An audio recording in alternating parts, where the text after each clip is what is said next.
Hai, apa kabar sahabat YT Artikel 2? Kali ini saya akan membacakan lanjutan alur cerita kisah Aditya yang berpura-pura miskin. Tapi, sebelum mendengarkan kisah ceritanya, silahkan cari posisi yang nyaman dan jauhi keramaian. Dan jangan lupa pasang headsetnya. Dan inilah alur cerita kisah Aditya, anak bos besar yang berpura-pura miskin.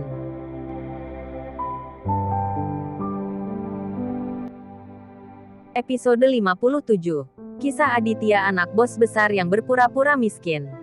Aditya memandang Revalina yang berlutut, dan hatinya sangat tidak bisa berkata-kata. Revalina adalah burung kecil saat ini, berlutut di sana dengan patuh. Dua mata besar berkedip, dan menatap langsung ke Aditya. Aditya melihat bahwa wanita ini masih cukup cantik, dan sosoknya tidak bisa dikatakan dia pasti kelas 1. Berpikir kembali ke masa sekolah menengah, Aditya sangat terobsesi dengan wanita ini. Aditya memikirkannya sekarang. Dia terlalu tidak dewasa pada waktu itu. Saat itu, Revalina bahkan tidak memandang Aditya. Revalina memandang Aditya hanya seekor anjing pada saat itu. Tetapi pada saat ini, Revalina seperti jalang, mengibaskan ekornya memohon belas kasihan di kaki Aditya, yang cukup menarik untuk dipikirkan.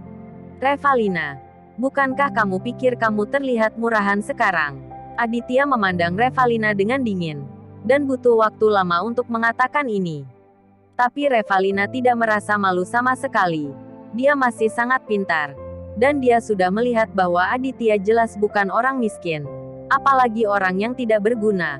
Keuangan dan kekuatan pria ini sangat luar biasa. Jika tidak, berapa banyak preman yang dapat dimobilisasi? Axel bisa saja memberi Leo banyak uang, tetapi Leo tidak menyebutkan uang itu sama sekali. Dapat dilihat bahwa Leo berusaha memberikan nyawanya kepada Aditya. Seberapa kuat dan latar belakang Aditya membuat karakter seperti Leo menyerah. Revalina bahkan tidak berani memikirkannya lagi. Dia sekarang 100% yakin bahwa Aditya adalah tipe pria yang dia impikan untuk ditemukan. Revalina memegang paha Aditya dengan erat, seperti memeluk tambang emas. Menangis begitu keras. Aditya, kamu tahu, saya telah memikirkan kamu selama bertahun-tahun. Surat cinta yang kamu tulis kepada saya saat itu, dan kebaikan yang kamu perlakukan saat itu. Revalina berbicara dan menyeka air matanya. Terlihat sangat tergila-gila. Aditya tertegun sejenak. Belum lagi, pengakuan penuh kasih sayang Revalina benar-benar menyentuh.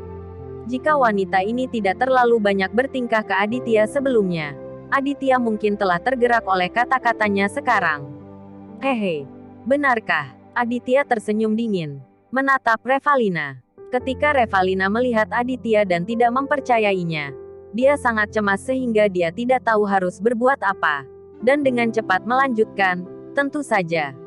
Aditya, kita belum pernah bertemu sejak itu, lulus dari sekolah menengah. Akan sangat bagus jika kita bisa melihatmu lebih cepat. Aku tidak akan bersama bajingan seperti Axel. Semakin banyak Revalina berkata, semakin sedih dia. Dan akhirnya dia terisak. Aditya terdiam. Dia merasa sayang sekali jika Revalina tidak menjadi aktor. Dengan kemampuan akting ini, dia benar-benar dipaksa untuk memenangkan sandiwara. Axel kesakitan dan sangat putus asa. Pada saat ini, melihat pacarnya berlutut di kaki Aditya dan mengatakan pengakuan menjijikkan ini, Axel memuntahkan darah dengan mulut penuh amarah. Bitch, kamu sangat membuatku marah. Axel memutar matanya dengan marah, menahan rasa sakit, dan memarahi Revalina. Wajah Revalina tiba-tiba berubah, dan dia berbalik menunjuk Axel, yang terbaring di tanah seperti anjing mati. Kamu bajingan, seluruh keluargamu menyebalkan. Jika saya tidak percaya kata-kata manismu, saya tidak akan membuat saudara Aditya sedih. Axel sangat marah sehingga dia memuntahkan darah lagi dan hampir pingsan. Revalina mengabaikan Axel, dan dia mengedipkan matanya dan menatap Aditya. Mencoba yang terbaik untuk merayunya. Aditya mengibaskan Revalina dan berkata dengan tenang, "Oke, jangan buang energimu. Apakah kamu tidak lelah? Saudara Aditya, apakah kamu tidak percaya padaku?" Dengan ekspresi sangat sedih, Revalina berlutut di kaki Aditya lagi. Tepat saat dia hendak memeluk paha Aditya lagi, Aditya berjalan menuju Leo. Tuan Aditya, apa yang harus saya lakukan dengan bajingan ini?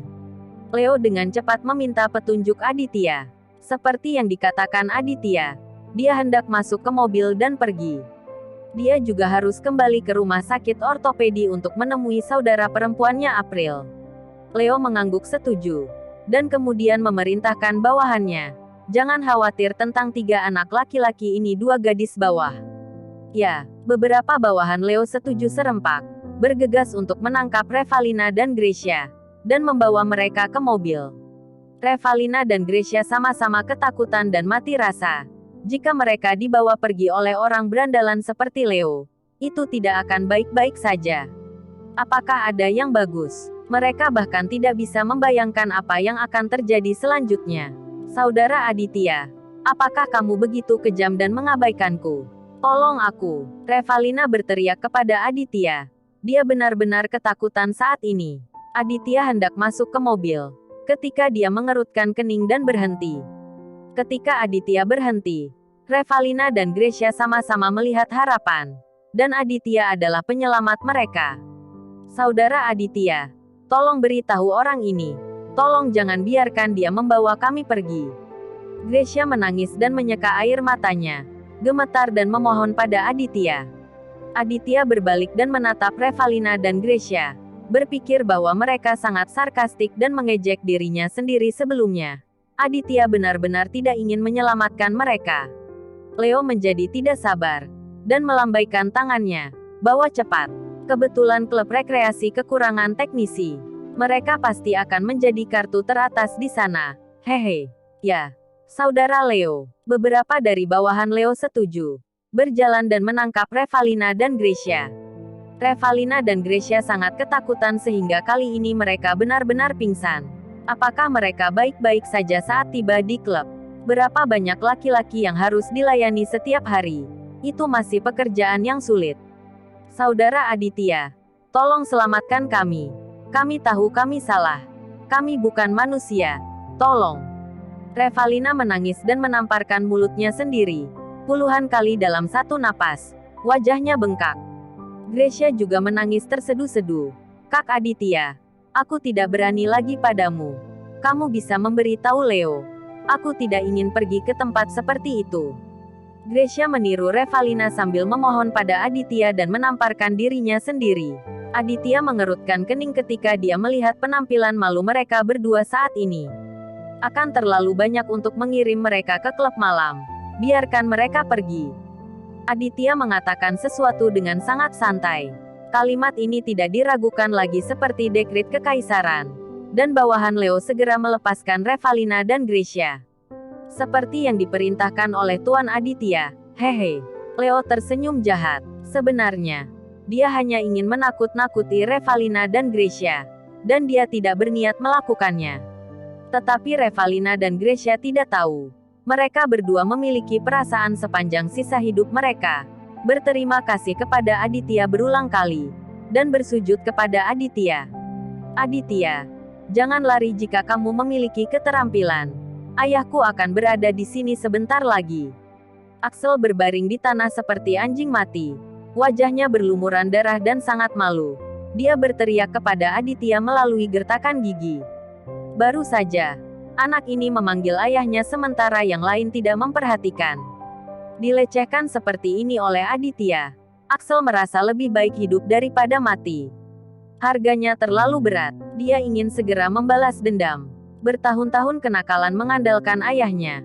Pada saat ini, dia secara alami memikirkan ayahnya. Aditya ingin pergi. Tetapi setelah mendengar kata-kata Axel, Aditya berubah pikiran. Dia baru saja mengatakan bahwa sebelum matahari terbenam, jika keluarga Axel ingin bangkrut, dia harus menanggung banyak hutang. Hehe, apakah kamu memanggil ayahmu? Aditya tersenyum dingin, menatap Axel, yang sudah cacat. Axel sangat marah sehingga dia hampir berkedut. Dan dia menggertakkan giginya dengan keras, itu benar. Aditya, apakah kamu takut? Tidak ada gunanya takut. Kamu telah melumpuhkanku. Dan ayahku akan membunuhmu. Di tengah jalan, Axel menangis. Melihat kakinya yang patah, orang ini benar-benar tidak berdaya. Bagus sekali. Aku akan menunggu ayahmu. Mata Aditya dingin dan dia berkata dengan dingin. Pada saat ini, Leo membawa kursi dan meletakkannya dengan hormat di samping Aditya. Tuan Aditya, silakan duduk dulu. Aditya duduk tanpa berbicara. Lusinan orang berdiri di belakang Aditya. Dan martabat identitas mereka segera tercermin. Revalina tercengang. Dia menyesalinya di dalam hatinya. Berpikir bahwa bahkan Victor sangat mendengarkan Aditya. Revalina ingin membenturkan kepalanya ke dinding sangat menyesal. Bagaimana dia bisa buta? Dia seharusnya melihat bahwa Aditya tidak miskin. Tapi sekarang Aditya tidak memanggilnya sama sekali. Yang membuatnya tertekan dan ingin mati. Tuan Aditya, bagaimana dengan dua pria dan dua wanita ini? Leo menunjuk kedua pelayan, Revalina dan Gracia, dan bertanya kepada Aditya. Biarkan mereka semua keluar. Ya, Leo setuju. Dan kemudian bergegas ke mereka berempat. Kalian semua keluar. Revalina dan yang lainnya lari ketika mereka mendengar kata-kata itu. Dan celana mereka hampir robek, pergi. Karena takut Aditya akan berubah pikiran. Di ruang terbuka pabrik, hanya Axel yang tersisa. Dan anak ini bahkan lebih takut. Tapi dia tidak berbeda dengan orang lumpuh. Dan sekarang dia membenci Aditya. Dan menunggu ayahnya untuk membalaskan dendamnya. 10 menit kemudian, 4 mobil melaju ke pabrik yang kosong. Dari Mercedes-Benz di depan, beberapa orang bergegas turun dengan cepat. Pria parubaya dengan perut buncit berjalan ke Aditya dengan ekspresi membunuh di wajahnya. Bersambung.